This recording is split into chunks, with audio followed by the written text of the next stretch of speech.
सबसे पहला सवाल यही रहेगा, शीश महल देखना पसंद करेंगे या राजमहल? नहीं, मैं तो इस देश में जो देखना चाहता हूं ना, वो बहुत उम्मीदों से परे है।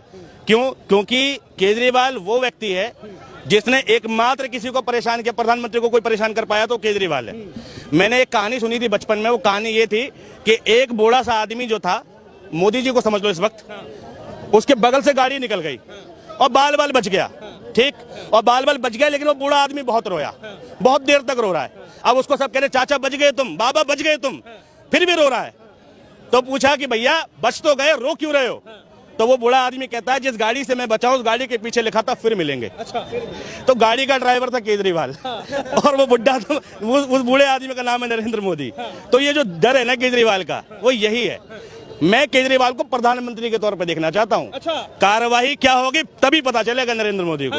भाई कांग्रेस और समाजवादी पार्टी वो कार्रवाई नहीं कर पाई है जो केजरीवाल करके दिखा देगा।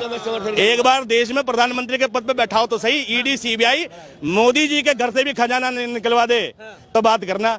अब रही बात इसकी दिल्ली की, दिल्ली का चुनाव मुद्दों का चुनाव है, क्योंकि दिल्ली में रहने वाले लोग माइग्रेट लोग हैं, यहाँ के मूल निवासी नहीं है।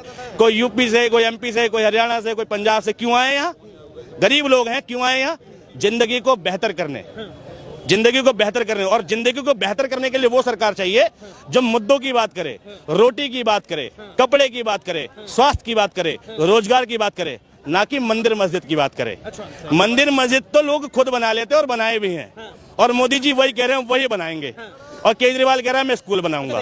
आम आदमी पार्टी को दिल्ली में जो है प्रधानमंत्री का एक भाषण था और उन्होंने कहा कि ये दिल्ली वालों के लिए आपदा है और इस आपदा से निपटारा इस बार दिल्ली की जनता चाहे। एक मिनट आपकी बात काटूंगा। प्रधानधानमंत्री ने गलत शब्द यूज किया टॉपिक, ये चुनाव होने के बाद आपसे बतियाता हुआ, अभी रुक जाइए, अरे रुक जाइए। मोदी जी ने कहा था नहीं, एक मिनट, फट जाएगी। आपदा की बात कर रहे हैं। आपदा क्या चीज होती है? डिजास्टर क्या है? आपदा वह परिस्थिति है, ठीक है, जो मानवीय भी हो सकती है और प्राकृतिक भी हो सकती है, ठीक है, और उसका कोई इलाज नहीं है हमारे पास। हम उसके आने के बाद कुछ एक्शन ले सकते हैं, उसको रिजोल्व नहीं कर सकते। और यहाँ पर हमें एक बात पता चली 2014 के बाद कि इस देश के लिए आपदा एक ही चीज है, वो है धर्म की राजनीति। और वो राजनीति करने में एक ही व्यक्ति माहिर है देश का, उस व्यक्ति का नाम है नरेंद्र मोदी। तो इस देश की असल आपदा कौन है आप समझ सकते हो। भारतीय जनता पार्टी, गली गली में मौजूद हर एक अंधभक्त। और ये देश जब अंधभक्त मुक्त भारत बनेगा ना, इस देश की आपदा तो तभी खत्म होगी। जब तक इस देश से बीजेपी नहीं जाएगी ना, ये देश कभी आपदा रहित नहीं हो सकता। आपदा से मुक्त करना है तो गली मोहल्ले के हर एक अंधभक्त को पकड़ो, जलील करो, रुस्वा करो, और हर एक बीजेपी सपोर्टर को पकड़ो और रुस्वा करो। और अगर कोई छोटा अंधभक्त हो तो उसे पकड़ो, स्कूल में भेजो और 50 डंडे लगवाओ मास्टर से, ठीक है, और उसे बताओ कहाँ से कबूतरी होता है, कहाँ से कोयल नहीं होती, और माँ से जो होता है वो मगरमच्छी होता है, नरेंद्र मोदी नहीं होता, मोदी नहीं होता।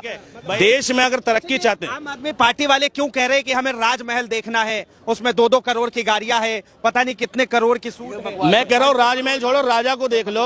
10 लाख का सूट पहनने वाला राजा, लाखों का पेन लगाने वाला राजा, लाखों का चश्मा पहनने वाला राजा, टेली प्रमोटर के सामने बोलने वाला राजा, ठीक है, और मीडिया के चुनिंदा चैनल पे एक प्रेस कॉन्फ्रेंस नहीं कर पा रहा राजा। मैं कह रहा हूँ अरविंद केजरीवाल ने इतना घटिया इतना बढ़िया शीश महल बनाया है, तुम मोदी जी एक प्रेस कॉन्फ्रेंस करें, केजरीवाल को सामने बैठाएं और खुद बैठें और पूरी मीडिया को बुला लें, यूट्यूब मीडिया को भी बुला लें और क्वेश्चन दें। मोदी और केजरीवाल में एक डिबेट ही करा लो, पता चल जाएगा किसका महल ज्यादा तगड़ा है। शीश महल के भी जिक्र होंगे, उसमें भी कहा जा रहा है कि सोने के टॉयलेट लगे हैं। हाँ भाई, एक बात बताओ, ये कौन सी टेक्नोलॉजी है नरेंद्र मोदी और बीजेपी और अंधभक्तों के पास कि किसी के बाथरूम में जाके झांक लेते हैं? वो तो शुक्र है कि टॉयलेट ही देखा, टॉयलेट के साथ कुछ और नहीं देखा इन्होंने, वो भी हीरे का था, ठीक है। और भाई टॉयलेट में झांकने की बीजेपी की पुरानी आदत है, गोबर देखती है। अंधभक्त जो है ना, खाते वो हैं, वही देखने गए थे, दिख गया सोने का टॉयलेट, वो सोने का नहीं था, वो पीला पीला कुछ और लगा था, उन्होंने सोना समझ लिया। हर पीली चीज सोना नहीं होती अंधभक्तों, ये समझो। अच्छा देखिए, ठीक है, भारतीय जनता पार्टी के उम्मीदवार कालिका जैसे रमेश बिधूरी, उसका जिस तरह से उनका बयान आया आतिशी को लेकर, प्रियंका गांधी को लेकर, दिल्ली के चुनाव में उसका कितना बड़ा फैक्ट हो? मैं ये कह रहा हूँ रमेश भदौड़ी एक ऐसे बदतमीज नेता है इस देश में, ठीक है। मैं तो ये कह रहा हूँ अगर मेरी सरकार आ जाए और मुझे एक बार मौका मिले तो मैं उस व्यक्ति की नागरिकता छीन लूं, ठीक है। जिस हिसाब की बदतमीजी उस व्यक्ति ने संसद में करी, ठीक है, और एक महिला के साथ अभद्र टिप्पणी करी। मैं सिर्फ ये कह रहा हूँ कि अगर बीजेपी का एक विधायक ऐसा है जो मतलब प्रत्याशी अभी जीता भी नहीं है, एक विधायक ऐसा है, और अगर बीजेपी के 70 विधायकों की बात करें तो वो कैसे कैसे होंगे, और ये जब संसद में जाएंगे तो क्या करेंगे, देश का क्या बनाना चाहते हो इस देश को। हम अपना गार्जियन चुनते हैं, जिस विधानसभा क्षेत्र के जो वोटर होते हैं वो अपना गार्जियन चुनते हैं। ये उस क्षेत्र का माई बाप वो होगा, उस क्षेत्र की गार्जियनशिप उसके पास होगी, जिम्मेदारी उसके पास होगी। बीजेपी का नारा है नहीं सहेगी दिल्ली, बदल के रहेगी दिल्ली। हाँ बिल्कुल, दिल्ली नहीं सहेगी मोदी जी को, बदलेगी जरूर। वो अपना 2029 का चुनावी रण देख रहे हैं और ये 2029 में काम आएंगे कि नहीं सहेगी दिल्ली, बदल के रहेगी दिल्ली, प्रधानमंत्री की कुर्सी। केजरीवाल की तो नहीं बदलने वाली। मोदी जी पूरा जितना तुम्हारे पास संसाधन हो, जितने तुम लगाते आए हो चुनाव में, संपूर्ण संसाधन का इस्तेमाल करो और दिल्ली में केजरीवाल को बदल के दिखाओ। ये जो 2100 वाला फंडा है, ये कहा जा रहा है कि महिलाओं के साथ स्कैम होगा। मैं सिर्फ ये जान रहा हूँ कि बीजेपी की किसी योजना में कोई विपक्षी पार्टी स्कैम नहीं ढूंढ पाती, लेकिन मोदी जी सबकी पार्टी सबकी योजनाओं में स्कैम ढूंढ लेते हैं। भाई कल को ये कहा था बिजली फ्री भी एक स्कैम होगा, करके दिखाई ना उस व्यक्ति ने। पानी फ्री भी एक स्कैम था, करके दिखाया ना। मोहल्ला क्लिनिक भी एक स्कैम था, करके दिखाया ना। दिल्ली में फ्री इलाज जो है हॉस्पिटलों में कई सुविधा नहीं थी, बढ़ाई, करके दिखाया ना। मोदी जी डायरेक्टली इनडायरेक्टली क्या कर रहे हैं, चालान जो था पहले 100 रुपए का हेलमेट का चालान था, मोदी जी ने 1000 रुपए का कर दिया। 1000 रुपए का चालान से क्या हुआ, पहले 100 रुपए का था तो व्यक्ति 100 रुपए का चालान कटाता था, पूरे दिन टेंशन फ्री। अब 1000 रुपए के चालान से क्या हुआ, वो 100 रुपए का चालान कटे ना कटे, 1000 का कटे ना कटे, 500 रुपए पुलिस वाले के जरूर बन जाते हैं, ठीक है। और इसकी वजह से क्या हुआ, भ्रष्टाचार बढ़ा। 5000 का पॉल्यूशन का चालान है, क्यों है भैया, 50 रुपए के पॉल्यूशन के चक्कर में, ठीक है। इंश्योरेंस का चालान है 5000 का, क्यों है भैया। मैं कह रहा हूं मोदी जी अगर कुछ भलाई करना चाहते हैं, हाथ के हाथ इंश्योरेंस भी, एक लोन कंपनी से 2000 का लोन लेने लग जाओ, 50 पेज की वेरिफिकेशन इमीडिएट हो जाती है। मोदी जी एक इंश्योरेंस नहीं बनवा पा रहे, मोदी जी एक पॉल्यूशन नहीं बनवा पा रहे ऑनलाइन, पुलिस वाला चालान करे, मोदी जी कुछ नहीं कर पाए। तो अरविंद केजरीवाल पे भी सवाल उठ रहे कि अरविंद केजरीवाल ने क्या कर दिया।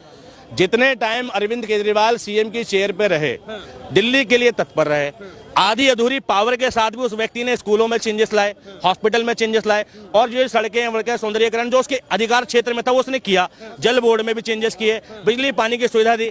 और ये सब करने के बावजूद सबसे बड़ी बात तो ये है कि उसने इतना लिमिटेड काम किया, इसके बावजूद वो चुनाव में जाके कहता मैंने काम किया हो तो वोट दो।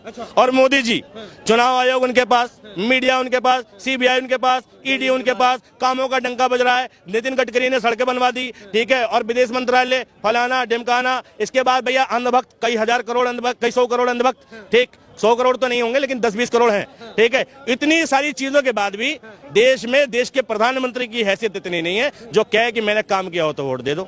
ये फर्क है केजरीवाल और मोदी में, ठीक।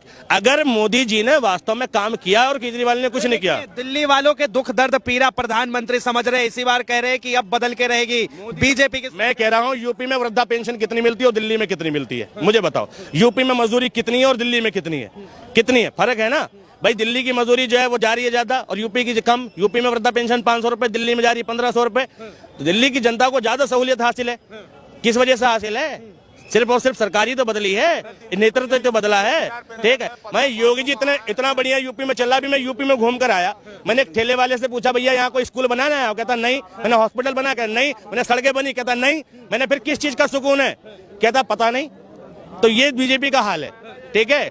बस एक झूठा प्रोपेगेंडा चला दिया कि मुसलमान टाइट हो गए, कि मुसलमान बहुत सताते थे, अब मुसलमानों को टाइट कर दिया योगी जी ने। भैया जो दबंग था वो आज भी दबंग है। अजय मिश्रा टेनी आज भी दबंग ही है, तुम पूर्वांचल में उसका कॉलर नहीं पकड़ सकते। बना रहा है दिल्ली में अपनी सरकार केजरीवाल, केजरीवाल, केजरीवाल, अगले 20 साल केजरीवाल।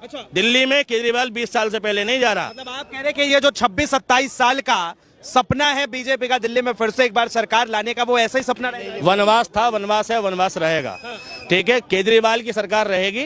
केजरीवाल 2029 में हो सकता है प्रधानमंत्री का कैंडिडेट भी हो, लेकिन फिलहाल दिल्ली में तो केजरीवाल की सरकार है। भले सीएम ना बन पाए लेकिन सरकार केजरीवाल की आएगी। आम आदमी पार्टी यानी आप, यानी आम जनता।